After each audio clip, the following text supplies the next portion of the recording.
Assalamualaikum warahmatullahi wabarakatuh. Jumpa lagi dengan saya di vlog ini.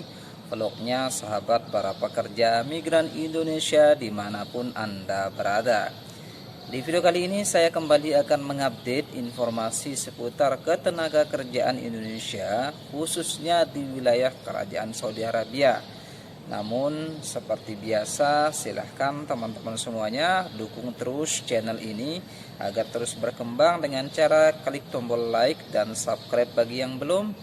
Dan bagi teman-teman sekalian yang ingin menyampaikan pertanyaan seputar isu ketenaga kerjaan Indonesia di wilayah Kerajaan Saudi Arabia, silahkan ditulis pertanyaannya di kolom komentar.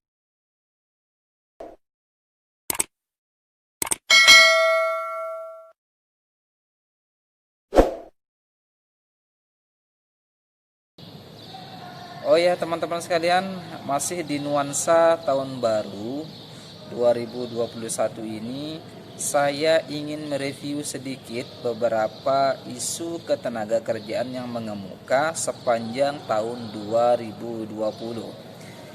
Yang pertama tentunya terkait dengan tarhil ya. Saya kira tarhil ini menjadi trending topik. Dia selalu menjadi isu yang selalu diperbincangkan oleh teman-teman para pekerja migran Indonesia, khususnya mereka yang bekerja di wilayah Kerajaan Saudi Arabia. Rata-rata program tarhil ini ditanyakan oleh teman-teman TKI kita yang non-dokumen alias mereka yang kaburan. Pertanyaannya seputar apakah tarhil sudah dibuka, kalau sudah dibuka bagaimana cara kita mengajukannya. Ada lagi yang bertanya, ada yang bisa membantu tidak, apakah bayar atau lain sebagainya. Apapun itu teman-teman sekalian, bahwa sesungguhnya sepanjang tahun 2020 ini pemerintah Kerajaan Saudi Arabia memang membuka program tarhil ini, program deportasi ini yang ditujukan kepada seluruh ekspatriat atau para pendatang yang tidak memiliki dokumen resmi, baik berupa iqamah, paspor, dan dokumen pendukung yang lainnya. Jadi masalah tarhil ini tetap menjadi perbincangan yang sampai hari ini terus ditanyakan atau diperbincangkan oleh teman-teman sahabat para pekerja migran Indonesia yang statusnya overstay atau yang kaburan. Kemudian yang kedua teman-teman sekalian terkait dengan pembayaran gaji ya, seputar gaji yang tidak lancar. Jadi nomor 2 ini juga tidak kalah hangatnya dari isu yang pertama, dan rata-rata mereka yang membicarakan masalah gaji yang tertunda ini adalah mereka yang saat ini bekerja sebagai tenaga kerja formal atau mereka yang bekerja di syarikah-syarikah, di pabrik-pabrik, ataupun kemudian mereka bekerja di sektor informal tetapi secara legal.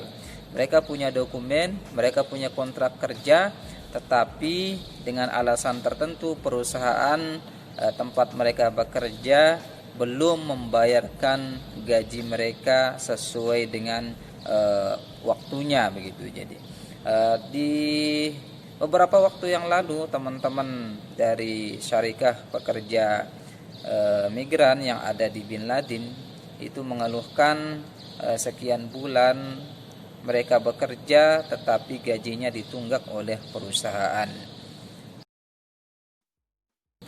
Selain dua isu tersebut, ada juga isu seputar tindak kekerasan, ada juga tindakan kriminal, ada lagi tindakan pidana yang saat ini banyak sekali diperbincangkan oleh warga netizen, khususnya para pekerja migran Indonesia.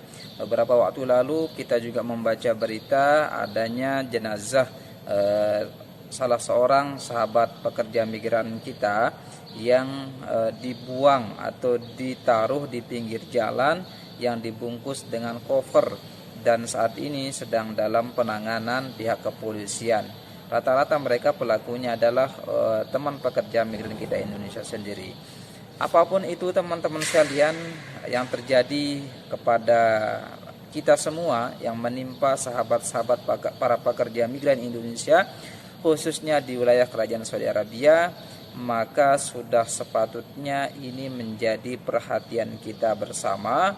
Ini juga menjadi catatan kita bersama agar kita sesama pekerja migran Indonesia untuk terus meningkatkan kebersamaan, membangun solidaritas, membangun kepekaan, kepedulian terhadap sesama kita, agar apa yang menimpa saudara-saudara kita itu tidak hanya mereka sendiri yang memikulnya, tetapi ini menjadi beban kita bersama. Terkait dengan itu, teman-teman sekalian, saya ingin menyampaikan beberapa resolusi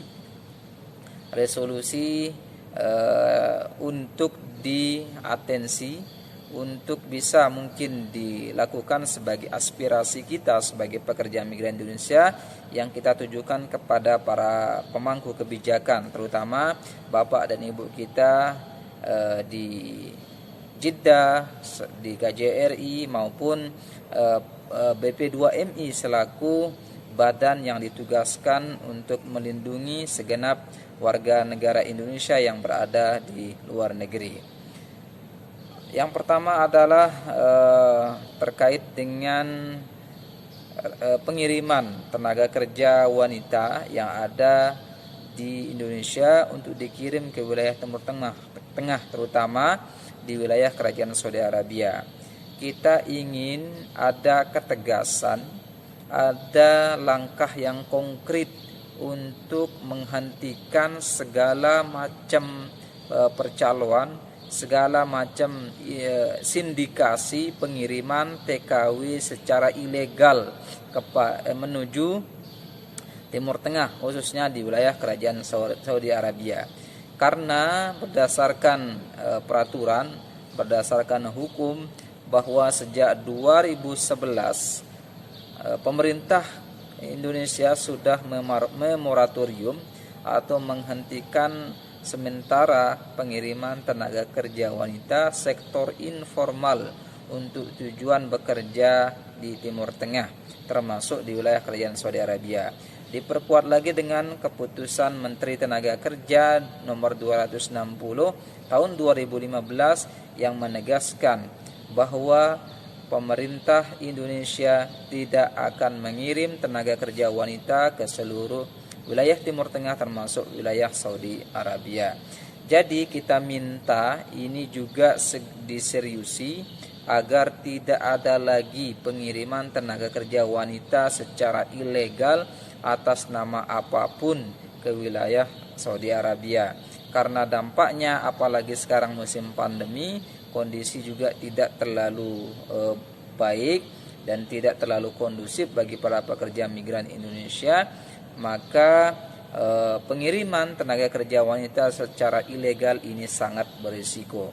Kita juga minta kepada Bapak Beni Ramdhani selaku Kepala BP2MI Badan Perlindungan Pekerja Migran Indonesia, agar melakukan tindakan yang tegas untuk membongkar atau menghilangkan sindikasi pengiriman tenaga kerja wanita Indonesia ke wilayah Saudi Arabia secara ilegal, agar tidak ada lagi saudara-saudara kita yang menjadi korban berikutnya, sehingga karena mereka menjadi korban, mereka tidak punya perlindungan, tidak dibekali dokumen yang lengkap, akhirnya mereka rame-rame mengikuti program deportasi, program tarhil yang disiapkan oleh pemerintah Kerajaan Saudi Arabia.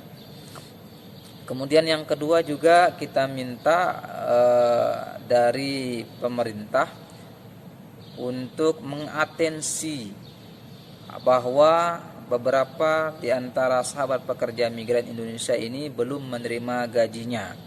Jadi teman-teman Bin Laden ada sekitar 300 orang lebih yang bekerja di sana, teman-teman WNI, teman-teman PMI yang bekerja di Syarikah Bin Laden sampai saat ini masih bermasalah dengan gajinya. Artinya pihak syarikah yang mempekerjakan mereka tidak membayar gaji mereka hingga terhitung sampai bulan Januari 2021 ini sebanyak 3 bulan ya. 3 bulan, bahkan ada yang sampai 4 bulan.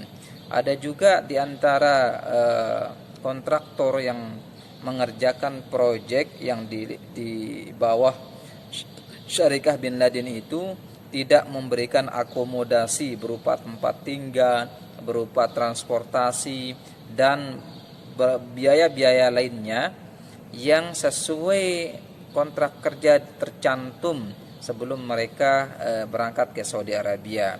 Jadi teman-teman kita ini membutuhkan atensi dari bapak-bapak semua, dari ibu-ibu semua selaku perwakilan kita, agar hak-hak mereka segera dibayarkan oleh pihak syarikah yang telah mempekerjakannya. Beberapa langkah sudah dilakukan, termasuk dengan hearing, dengar pendapat, menyampaikan aspirasi. Mereka juga berangkat ke Jeddah beberapa kali untuk menyampaikan kondisi mereka. Yang pertama, masalah yang mereka hadapi tentunya gaji tidak sesuai dengan kesepakatan awal. Yang kedua, biaya tempat tinggal juga mereka harus tanggung sendiri. Sementara gaji yang mereka terima di bawah basic atau di bawah standar minimal yang telah menjadi kesepakatan bersama. Dan yang ketiga, ketika mereka berada di tempat tinggal, mereka juga tidak diberikan akomodasi berupa makanan pokok yang menjadi kebutuhan para pekerja migran itu sendiri. Apapun kondisinya, sekali lagi untuk 300 lebih para pekerja migran kita yang bekerja di Saudi Arabia, di Syarikah Bin Laden, agar diberikan atensi.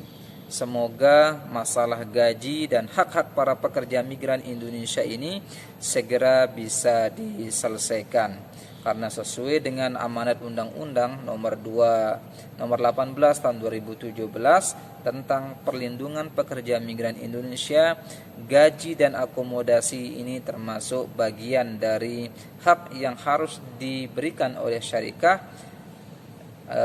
merupakan hak para PMI yang harus diberikan oleh syarikah kepada para pekerja yang mereka pekerjakan. Dan yang terakhir, teman-teman sekalian, yang harus kita resolusi atau usulan yang kita sampaikan kepada pemerintah, agar pemerintah segera membuat aturan turunan terhadap Undang-Undang nomor 18 tahun 2017 tentang perlindungan pekerja migran Indonesia. Teman-teman sekalian, undang-undang ini sesungguhnya kalau kita baca itu sangat bagus sekali, sangat komprehensif, karena dia memberikan perlindungan yang sangat menyeluruh terhadap pekerja migran Indonesia. Ada 3 bentuk perlindungannya, ada 3 tahapan. Yang pertama, perlindungan sebelum mereka berangkat, kemudian perlindungan ketika mereka bekerja, dan perlindungan ketika mereka sudah selesai bekerja. Namun sayangnya, beberapa hari yang lalu saya mengadakan dialog konferensi secara virtual dengan salah seorang anggota DPR RI Komisi 9, Ibu Kurniasih Mufidayati, terkuak bahwa belum ada peraturan turunan yang sifatnya teknis yang mengatur seperti apa bentuk perlindungan yang akan diberikan oleh pemerintah untuk melindungi hak-hak para pekerja migran Indonesia. Jadi terkait dengan regulasi ini, kita minta untuk pemerintah untuk lebih serius agar segala macam keluhan TKI yang berada di seluruh luar negeri, di tempat dimanapun mereka berada saat ini, semoga tidak merugikan pihak pekerja migran Indonesia itu sendiri. Karena biar bagaimanapun keberadaan mereka itu sangat strategis, telah memberikan kontribusi terhadap penambahan pendapatan negara melalui devisa. Berdasarkan informasi yang disampaikan oleh Bapak Beni Ramdhani selaku BP2MI, Badan Pelindungan Pekerja Migran Indonesia, sepanjang 2020 kemarin ada 137 triliun uang yang masuk ke kas negara atas prakarsa yang dilakukan oleh para pekerja migran Indonesia. Kesimpulannya teman-teman sekalian, semoga ini menjadi atensi kita bersama di tahun 2021 ini agar perlindungan pekerja migran Indonesia itu lebih maksimal dilakukan. Itu saja dulu informasi yang dapat saya sampaikan di video kali ini, semoga bermanfaat. Silahkan bantu saya untuk menyuarakan ini agar sampai ke Bapak dan Ibu kita, para pemangku kebijakan, baik yang ada di wilayah Kerajaan Saudi Arabia maupun bapak-bapak dan ibu-ibu kita yang ada di Indonesia. Semoga bermanfaat. Dukung terus channel ini agar terus berkembang. Jangan lupa klik tombol like dan subscribe bagi yang belum. Dan bagi yang sudah, saya ucapkan terima kasih atas dukungannya. Billahi taufiq wal hidayah. Assalamualaikum warahmatullahi wabarakatuh.